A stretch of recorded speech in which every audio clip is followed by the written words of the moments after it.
From childhood trauma to being abandoned by your own family, these are 10 of the saddest, most emotional episodes of Gumball.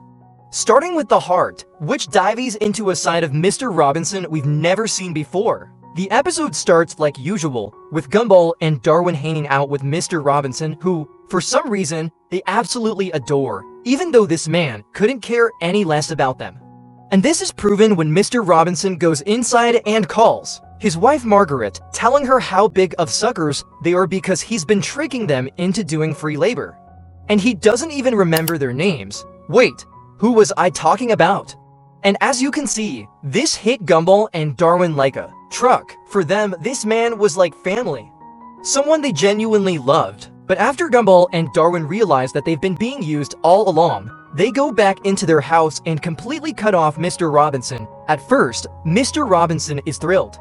He finally got what he wanted, peace and quiet, and most of all, no more annoying kids following him around. But as time passes, he starts noticing little things that he used to do with Gumball and Darwin, like putting their message to Santa in the garbage, not helping them while they're drowning, giving them dog treats instead of Halloween candy, and so much more.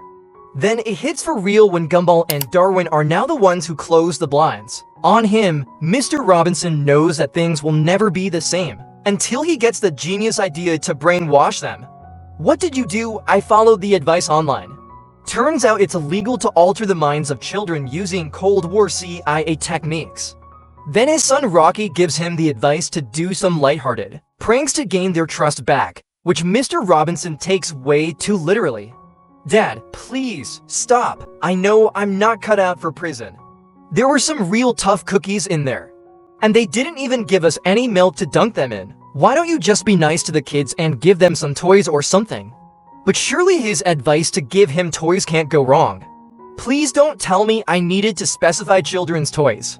This time I got arrested for violating 14 international peace agreements. Rocky then finally gives his dad some advice that doesn't end up with him in prison. So Mr. Robinson goes up to the heartbroken Gumball and Darwin, and this is what he has to say. You got massive hips. What? I don't think Mr. Robinson is physically capable of giving a compliment. His whole life was spent being negative, but now, things are about to change. Gumball expresses his true feelings about why Mr. Robinson upset him that day. And after Mr. Robinson hears this, he tries to cry, but physically can't. And when Gumball and Darwin notice this, they try to see what's going on, and they find Mr. Robinson's heart literally isn't letting him cry. So Gumball and Darwin decide to force-feed Mr. Robinson's heart so much love that it never fears it again. And after they sing him a song, his heart finally slightly changes its ways. At least enough for it to finally be able to shed a tear. I've always appreciated Gumball for its versatility.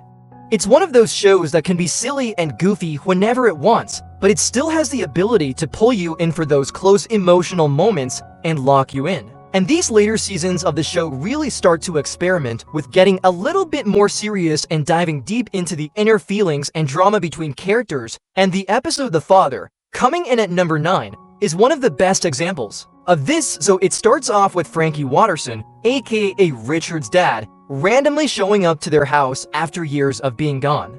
Now you'd think this would be some wholesome family reunion, but no, it turns out that they knew he was coming, and Richard's whole family planned to make this moment as embarrassing as possible for him. But Richard, being the special little snowflake he is, was completely unaware that his family was doing this to humiliate him.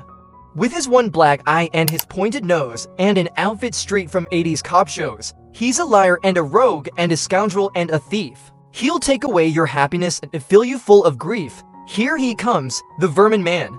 He's always ready with a trick or a scam. Where's the candy? And after he finds out the reason they set this up, Richard goes into a deep state of depression. Gumball, Darwin, and Ananias don't want to see their dad like this. So they try various things to cheer him up, like playing rock music. But the only thing that seems to work is bribing him with food, which quickly turns his frown upside down. Because he is Richard Watterson, this man is built to eat food. And bro eats so much food that Larry has to be taken out by an ambulance because of all the trauma of watching him eat that much food. After this experience, they decide to go look at the clouds. which only makes Richard more sad because he keeps seeing things that remind him of his dad. For some context, if you didn't already know, Richard's dad went to get the milk when he was a very young kid, so he didn't experience a typical childhood and got babied by his mom all the way up to his adult life, which made Richard turn out the way he did. And after Gumball and the gang remember this, they get an idea. So they decide that the best way to repair their relationship is by making Richard and his dad do all of the things he should have done as father and son. So they go to Frankie's RV, and they start doing all of the typical father and son activities, like stealing a football, stealing a watch, breaking into a mansion, driving a getaway car, fishing for wallets on the highway. Frankie is a lifelong con man, and he himself doesn't even understand what a typical life is, which makes it very hard for him to connect with Richard. Gumball episodes don't usually make you feel anything after you watch them, but this one actually got me tearing up when I first watched it, and this feeling is only going to get more intense with these later episodes on the list. Coming in at number 8, we have The Weirdo, which is an episode about trying to change yourself just to be accepted. Now, we all know Susie, Elmore's weirdest resident. She acts completely unhinged and doesn't care about what anyone thinks, or at least that's what it seems, but this episode shows the truth. Susie isn't as carefree as she seems. It starts with her doing what she always does, giving her classmates weird random gifts. She gives Gumball a handful of mayonnaise, Darwin gets a ripped up $100 bill, and everyone else gets gifts that are just as weird.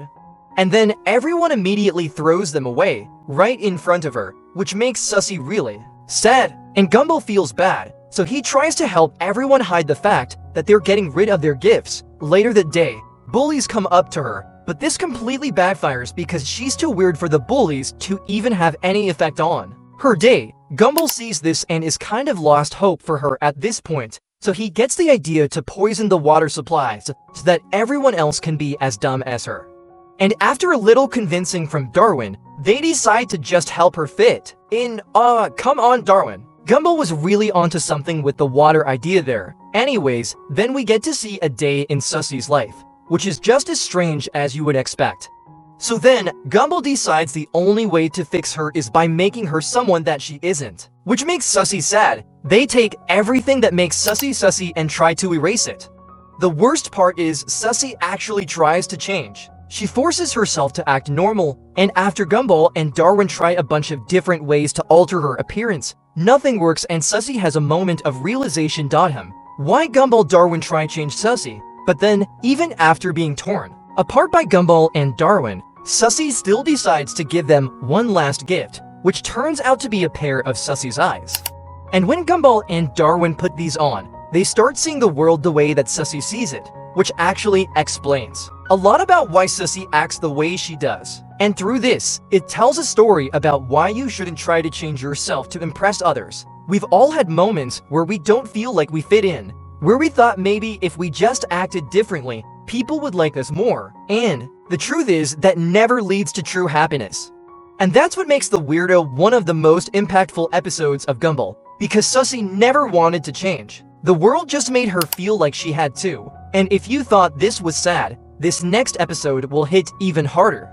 Coming in at number 7, we have The Root, where the Wattersons completely abandon Darwin. It all starts in the pet store, where Darwin is looking at the fishes, which reminds him of home. Nicole, trying to be a good mom, wants to help.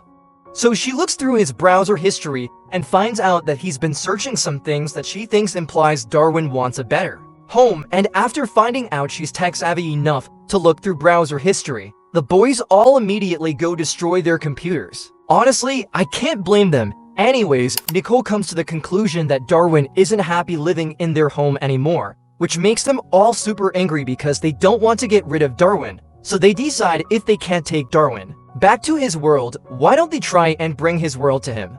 So they first do this by making him eat live worms.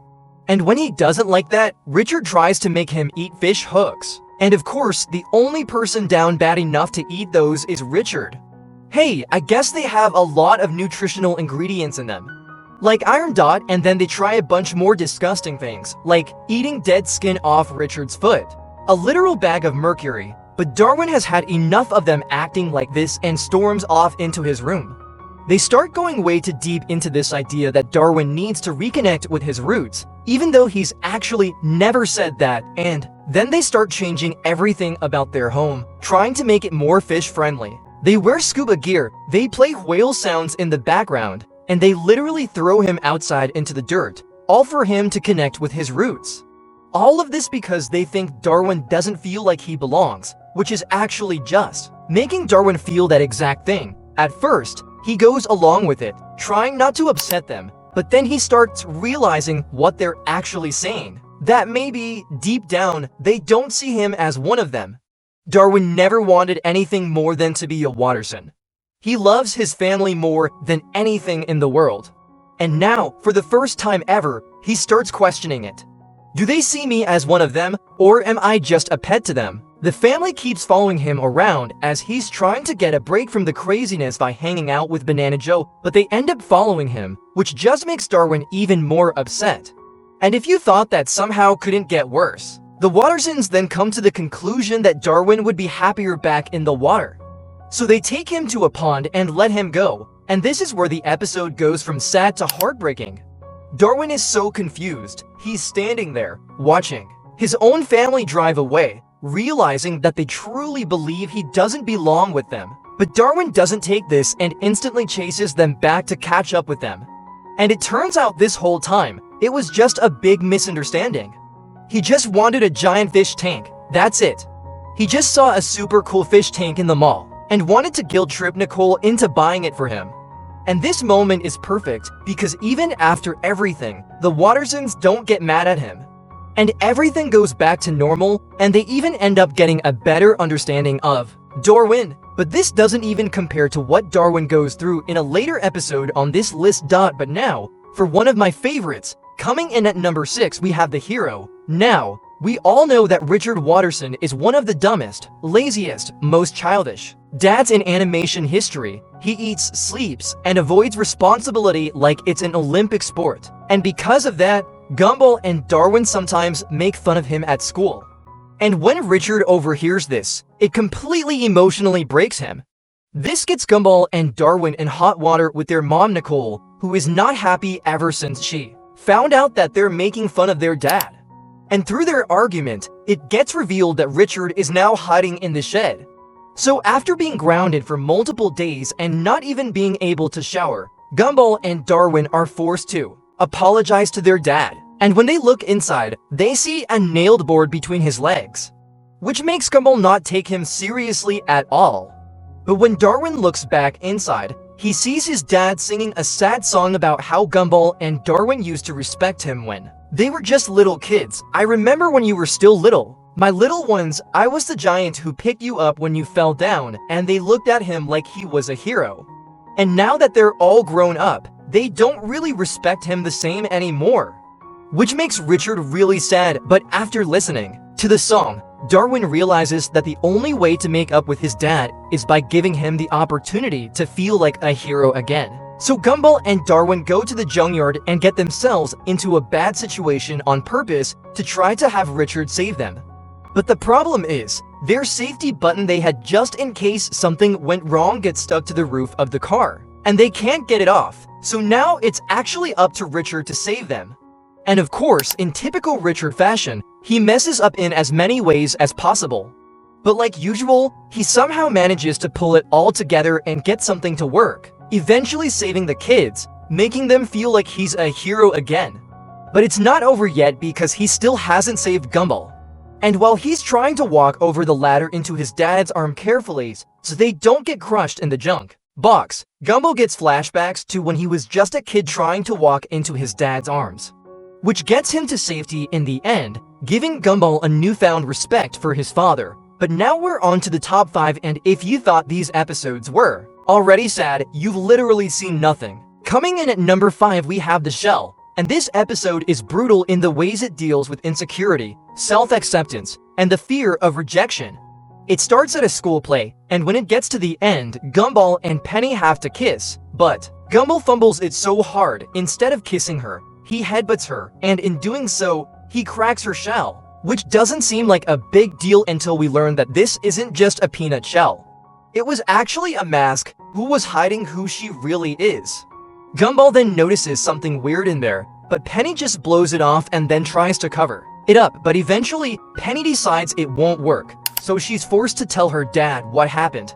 And as you would expect, her dad is not happy when she finds out about this. So much so to where she kicks the kids out of their house. Gumball then goes home sobbing into his pillow because he knows it's all his fault. But then Penny shows up to his window and she tells Gumball that her dad is making her move to another school. What the what? Sheesh, if this wasn't already bad enough, things just got a whole lot worse. After some time, Gumball finally convinces Penny to break out of her shell and just to be her true self. And suddenly, Penny transforms right in front of everyone. She turns into this glowing, altered, fairy-like creature with wings. Gumball thinks she's beautiful, but Penny doesn't see it that way. And because of this, she starts shape-shifting uncontrollably, turning into different creatures with each one reflecting how she feels. A big, terrified beast when she's scared, a tiny, fragile creature when she's vulnerable. She's completely losing control, and it's all because she's convinced that no one will ever accept her for who she really is. Gumball tries to chase Penny around town, and when he finally finds her in the forest, we get one of the most emotional moments in the show. But do you really think you could love her? That's not what you are, it's just how you feel, and this is how I feel. That's what makes this episode so powerful, because it's not just about Gumball and Penny's relationship, it's about learning to accept yourself, even when you're scared that the world won't. Penny was trapped in her shell for years, convinced she had to hide who she was just to be loved. But the truth is, she never needed the shell in the first place. But if you thought this was heartbreaking, this next episode on the list will hit even harder. Coming in at number 4 is The Parents, an episode where we finally get to see what Nicole's traumatizing childhood was like. It starts with Nicole fighting off her kids, putting junk food in the cart, which just seems like a random way to start the episode, but it really introduces how essential she is in her family. This is especially shown when she literally sniffs out a good deal, and when she pulls it out, it breaks down the shelf, and Nicole accidentally runs into her parents, who are also sniffing out a good deal. And the second she sees them, her entire energy shifts. She freezes, tenses up, and looks shook, which is weird because Nicole is never like this. She can handle anything. But the second her parents show up, she's back to acting like a kid trying to impress them. Same time. That's a fail, Dr. Nicole. Why? It wasn't a karate match. It was a drama club rehearsal of Madame Butterfly. We see this even more when for some reason, the kids invite the parents over to their house for lunch, which as we will see later is a big mistake. Because the second her parents Danielle and Mary walk through the door, you can just feel the tension. The atmosphere is so thick that they literally cut through it with a knife, and then it starts. They immediately start judging Nicole, making passive-aggressive comments about her life. They talk about how she could have been so much more, and after a bunch more arguing, we learn a lot about Nicole's childhood. Like the way they dressed her when she was a child, and how her first name isn't even Nicole. Her actual first name is Doctor, and her middle name is Nicole. They had insane standards for her. They even made her join every single school club at the karate. You know what? After seeing this, it makes a lot of sense why Nicole is the way she is today. And this is just one of the many reasons I think this easily takes the number 1 spot. But if you want me to rank every single episode of Gumball, make sure to subscribe because at 100k, I'll do it. Oh man, wait, that's gonna be a long video. Wait, no, please don't subscribe. No, wait, oh, what did I sign up for? Oh, come on.